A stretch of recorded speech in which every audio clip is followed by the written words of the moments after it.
सूबेदार राम सिंह कसाना साहब, उनके बटालियन कमांडर साहब यहाँ पे मेरे साथ खड़े हैं, कर्नल मनदीप। कर्नल मनदीप साहब मुझे बता रहे हैं कि बहुत तगड़े अधिकारी थे, बहुत तगड़े इनके सूबेदार साहब थे जो ऑपरेशंस का भी ध्यान रखते थे और व्यवस्था एडमिनिस्ट्रेशन का भी ध्यान रखते थे। साहब ने खुद उनसे बात करी थी, सुबह के समय रिपोर्ट ली थी, उन्होंने रिपोर्ट दी और उसके बाद वो पेट्रोलिंग के लिए भेजा उनको।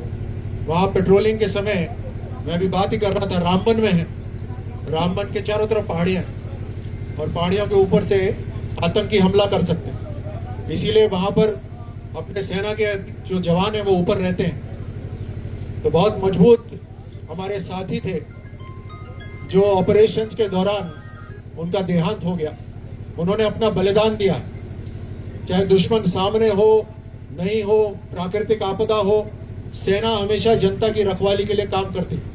बहुत मुश्किल समय होता है जब सब कुछ फेल हो जाता है, तब भारत की सेना आती है और भारत को संभालती है, हमारी रक्षा करती है। इसीलिए अगर हम जयकारा लगाएं तो ये सोच के जयकारा लगाना चाहिए कि ये ऐसे जवान हैं जो ऐसी मुश्किलों के अंदर हमारा साथ देते हैं, हमारी रक्षा करते हैं। अब इनके 2 बच्चे हैं, उनको भारत का तिरंगा दिया गया। बहुत बड़े सम्मान की बात है कि घर के अंदर वो भारत का तिरंगा, भारत का राष्ट्रीय ध्वज वो संभाल के रखे। अब आर्थिक रूप से तो भारत की सेना उनको पूरा समर्थन देगी और वो धीरे धीरे करके कुछ महीनों के अंदर आना शुरू हो जाएगा। लेकिन उसके साथ साथ राजस्थान सरकार दोनों बच्चों में से एक बच्चे को नौकरी देगी, 25 लाख रुपए देगी और उसके साथ अगर जमीन चाहिए तो जमीन, नहीं तो और 25 लाख रुपए चाहिए तो और 25 लाख रुपए।